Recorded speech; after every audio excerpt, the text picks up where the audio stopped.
Hi everybody, Michelle McClunan, astrologer and life coach, and I'm very pleased to be bringing you an update on the full moon, which happens on the 14th of June in the sign of Sagittarius. This is a super moon, which means it's closer to the earth than normal, and that's usually a little bit more intense. It's possibly intense emotionally, because full moons are generally times when things come up to the surface. And particularly emotions can be amplified, but also insights can be amplified. And that's really the theme for this full moon. So if we break it down, there's quite a lot going on. So I'm going to try and break it down for you. The full moon in Sagittarius means that the moon is here in Sagittarius and the sun is in Gemini. The two are opposite each other, which is what happens at full moon. And so what that axis is in astrology is it's the communication axis. Where the sun is, which is in Gemini, is really about the rational mind. It's about our mental processes. It's about how we communicate, how we listen, how we speak, the thoughts that are in our mind, which there's a lot of them. There's often, they say there are about 60,000 thoughts a day, many of which are kind of non-essential at all. So it's that rational mind, which is very necessary, but often rules our life. That's the Gemini side of it. When you look at Sagittarius, which is where the moon is, it's sort of the higher mind, if you like. It's expansion. It's where we're able to see things from a higher perspective. We were able to actually get out of the 60,000 thoughts and actually allow something to drop in, possibly intuition or an inner knowing, or a higher truth. So it's beyond the rational mind. Sagittarius is the sign of the archer or the centaur, who basically shoots his arrows out into the universe. So it's very often associated, Sagittarius, with the explorer, the adventurer, the one who wants to find higher knowledge, or it's very, very curious, loves to travel, loves to expand. Dislikes being in one place where there feels like there's no growth. So the words associated with Sagittarius is growth and expansion, broader perspective, optimism, seeing the glass half full rather than half empty, and seeing the possibilities that actually exist when we get out of our rational minds. Which generally tell us that we can't do something very often, or they could say that there's a block there, or that's an impossibility. Sagittarius really opens up the possibilities if we're able to calm the mind down. So that's what that's sort of saying to me. Now, if you look at where the ruler of Sagittarius is, the ruler is a planet called Jupiter.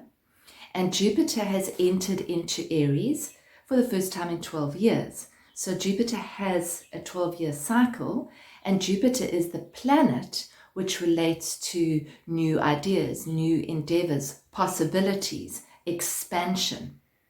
So when we start a new Jupiter cycle, which is in the sign of Aries, along with Mars, which is the masculine planet, so we've got quite a lot of energy here for new beginnings. So over the last few months, we've actually been ending that Jupiter year cycle. Now we're actually beginning a new cycle. And that cycle would be wherever Jupiter is in your chart. It would also be where Sagittarius is, 23 degrees of Sagittarius. Those are the areas where you might find that there's an expansion of sorts. There might be an ending and a new beginning. Right next to Mars, which is in Aries, we have the asteroid Chiron, which is the wounded healer, which sort of says that this can also be a time to heal the old belief systems, to transcend them, to see them clearly at the full moon, so that we can actually ask, is this old belief system, is this serving me? And if it's not serving me, how can I transcend it?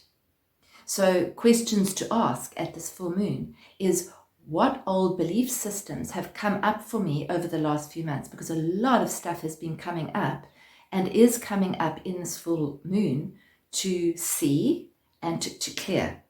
So if old patterns have been coming up, old doubts, old anxieties, to just gently maybe journal them and say, is this still true for me? This belief system that I've had since I was a child, maybe this belief system that was passed down by my parents, or my grandparents, or by colleagues, or whoever it was, is this true for me?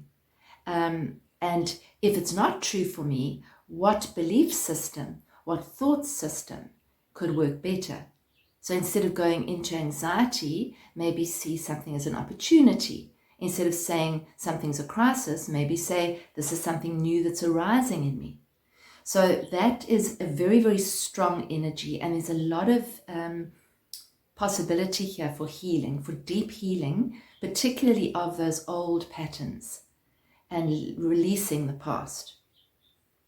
Now, the other thing that's happening this full moon is that the sun and the moon are both in what we call a square, which is a 90-degree angle to the planet Neptune. And Neptune is really, when Neptune touches that axis, it sort of can blur communications a bit. So there can be confusion, there can be misunderstandings, there can be a sort of a sense that the rational mind, that Gemini, Sagittarius, the thoughts, can be a bit cloudy, a little bit unclear. You know, I would like to move forward, Jupiter and Mars in Aries, but there's this doubt, there's this fogginess. That's what Neptune will often do. Now, that's not to make us go through struggle, it's actually to encourage us to really see things from a higher level. So instead of trying to make decisions from here, we make them from our intuitive knowing. So whatever decisions we're making, whether it's for our health, whether it's where we're moving, whether it's relationship decisions, which will be shown in your chart, in your natal chart, 23 degrees Sagittarius, that's where the decisions will probably lie. What is that telling me, and where can I find the truth? Am I relying on other people to tell me what the truth is? And does that truth sit with me as a deep inner knowing? So this is a chance to really go deeper and to transmute and clear, remembering that Neptune is the king of the ocean. So Neptune kind of brings in water. Neptune is in the sign of Pisces. It brings in a calmness as well. So we've just had wildfires here in the Cape near Somerset West. And thankfully today there's this beautiful gentle rain. And Neptune is a bit like that, because you've got Sagittarius, fire. You've got the sun in Gemini, which is air, which fans fire, which is what's been happening. The wind has been crazy. So it just sent those flames going for days. And now we've got Neptune coming in as gentle rain to calm down the mind, the active mind, and to help us to find that inner truth inside. So that's a huge theme this month. Full moons, just remembering, are always time to let go, to release that which doesn't serve us. This one in a big way, helping, using Neptune, asking Neptune to help come along and help us to clear, help us to let go, help us to forgive that which we need to forgive. The other thing to mention is that in astrology we've got something called Sabian Symbols, which is something that was written many, many years ago, pertinent to the degree of the moon. And the Sabian symbol for this full moon is what it says. It's a bit longer than this, but basically what the essence of it is that an essential technique for successful living is the development of a consciousness in which peace and happiness dwell.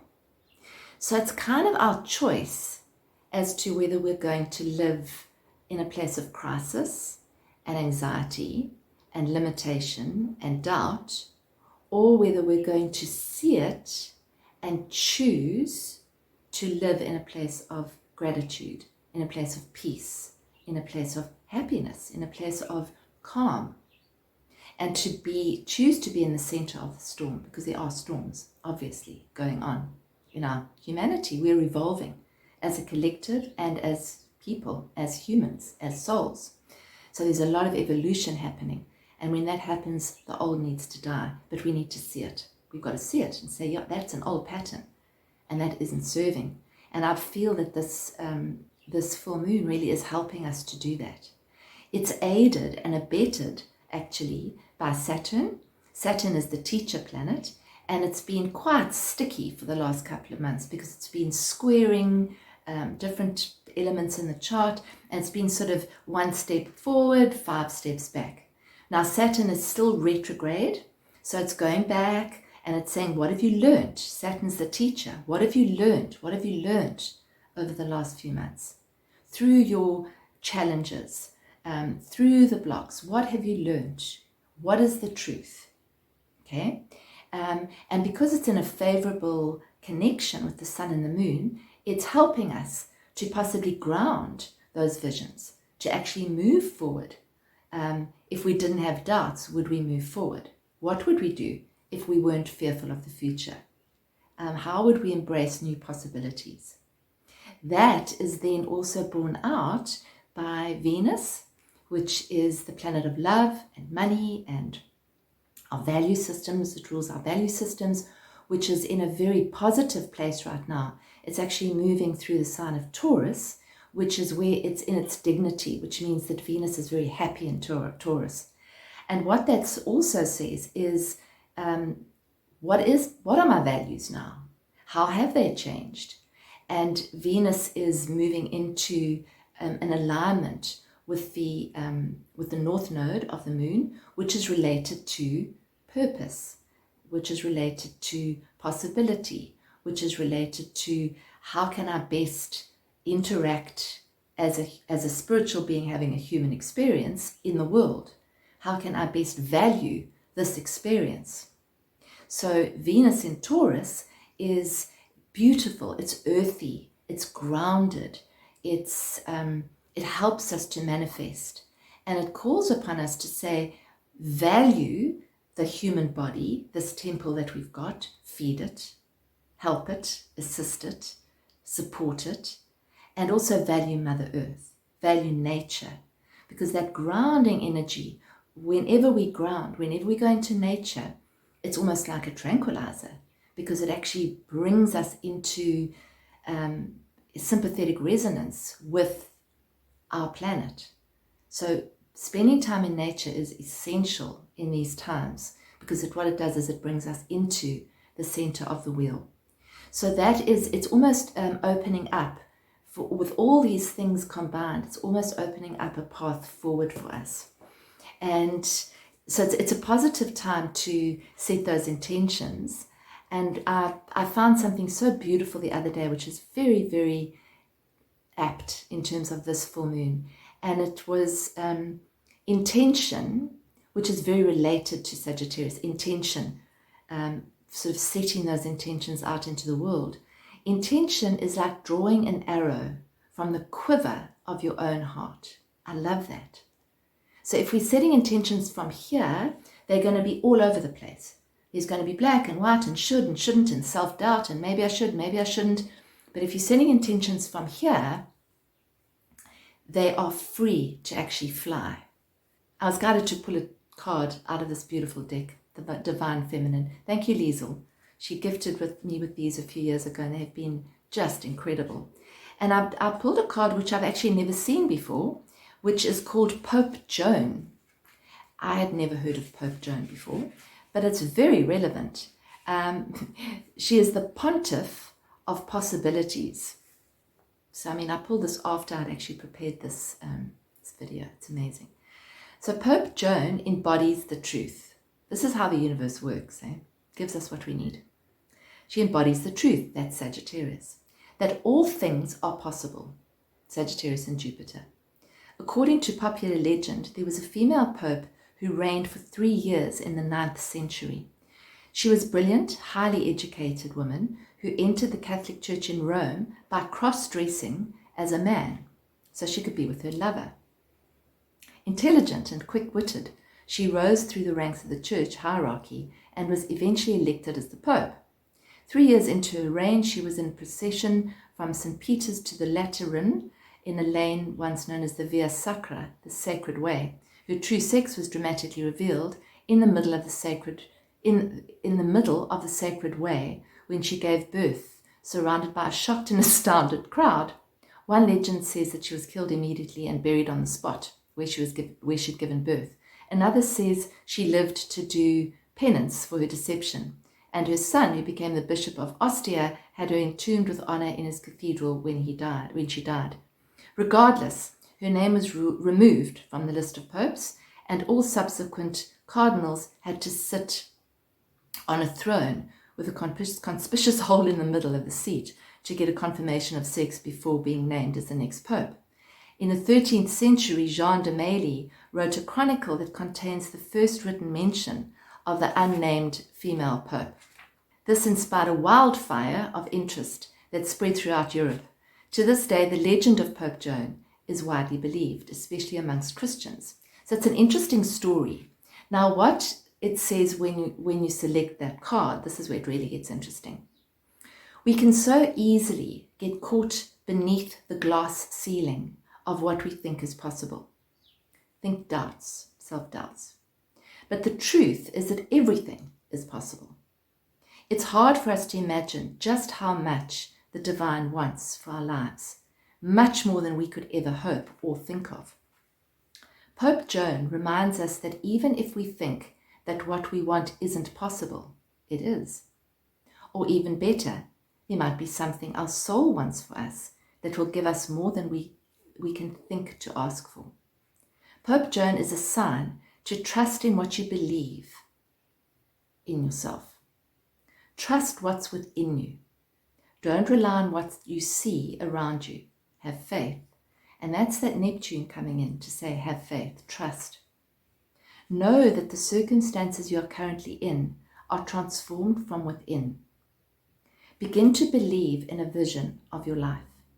Cultivate the capacity to see it, to really imagine it with all your senses, Venus and Taurus.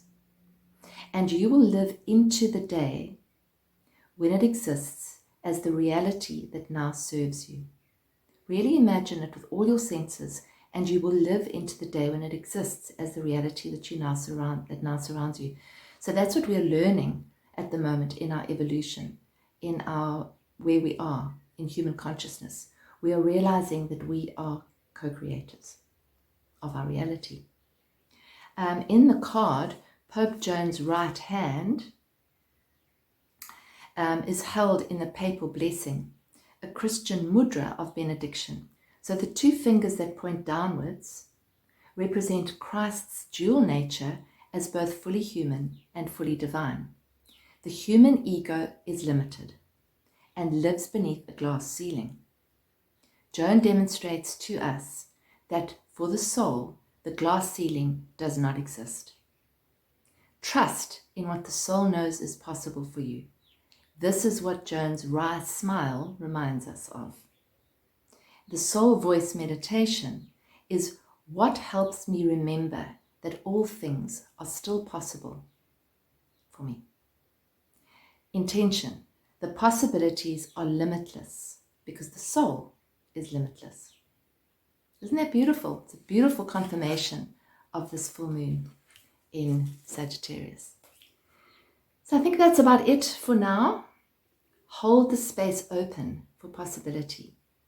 Let go of the blocks, the doubts. See them and ask whether they're true.